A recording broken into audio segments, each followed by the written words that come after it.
I'm standing here with former Attorney General Mr. McCollum, right? Yep, that's right. Of the state of Florida. And you are an outspoken supporter of former Speaker Newt Gingrich. Let me ask you a question. Are you amazed at the way the GOP establishment and the media has gone after Mr. Gingrich? Well, I'm not amazed. I'm just surprised and disappointed to the extent that I knew money buys lots of things, and I think the way that this has been conducted, it's clear that Romney doesn't want to debate the issues. He wanted to always make it about Newt, about trying to destroy him, and he wanted to do it by the end of Florida. So despite the fact he's happy about winning, if he wins tonight, he's got to be very disappointed. This race is just beginning instead of ending, because now Newt's going to be the other alternative to Romney, and we've got money in the bank, and we're ready to go forward and raise it, and there are lots more delegates to go. So despite the fact that Romney wanted to end it all here, it would have ended if Newt won. It won't end if Romney wins. That was going to be my next question. Are you intending on supporting Speaker Gingrich through the end of this? Oh, of course. He's got the lead in the national polls right now. He's doing quite well. People don't realize that because Florida got all these heavy negative ads right now, just like they came in Iowa.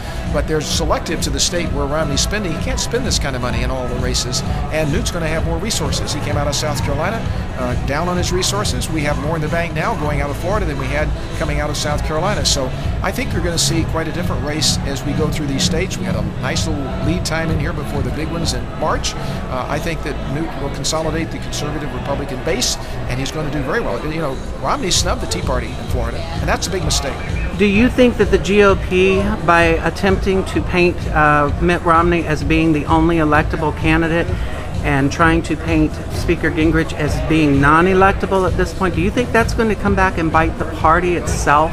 Oh, I don't think so. I think the party always gets along with a good fight that goes on. This is a fight for the heart and the soul of the Republican Party. It's been a long time since we've seen it quite so clearly surfaced, but there is an undercurrent of us who are very conservative, who want to see really change in Washington, and there's a group that's sort of steady as you go. We want little changes around the edges, but don't rock the boat too much. Right now is the time the American public, and certainly the Republican base, wants to really shake things up in Washington, and that's what the establishment's afraid of. Newt Gingrich can shake it up. He did it when we won the election and won the House in 1994 when I was there in Republican leadership with him. He'll do it again if he's elected and the nominee of the Republican Party.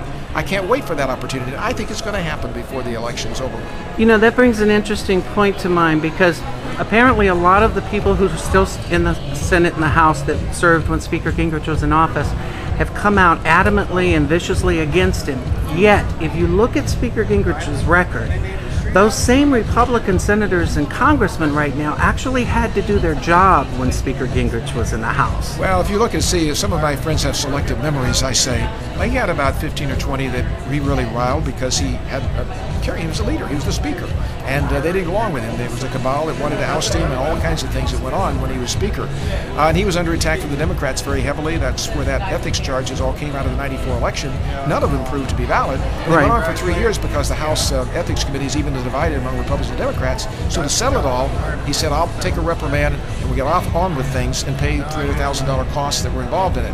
And then eventually, of course, the IRS cleared him of everything. But it was something that they have a very selective memory about because they want to see him defeated. And that's not going to necessarily happen, and they don't like the story unwinding the other way, so they keep wanting to write it their way. Last question. Out of Romney or Gingrich, who do you honestly believe that the Democrats should fear most? I think it's Newt Gingrich. Newt Gingrich is articulate. He's the most articulate spokesman of conservative issues. He has the plan. He can sharply contrast on the economy. He's the supply-side Reagan guy. I mean, I was there for this. I know what that is. He's a strong guy on national defense. He can certainly take it to him on the build down of the Navy and the military that this week was announced, which is just terrible for the country. And on Obamacare, there's no way that Romney, with his hands tied behind his back, can possibly debate the president on the substance of what's wrong with Obamacare. You can say, I want to repeal it, but then when you get down to the specifics, it was patterned after what's really gone really wrong in Massachusetts. Thank you so much, Mr. Attorney General.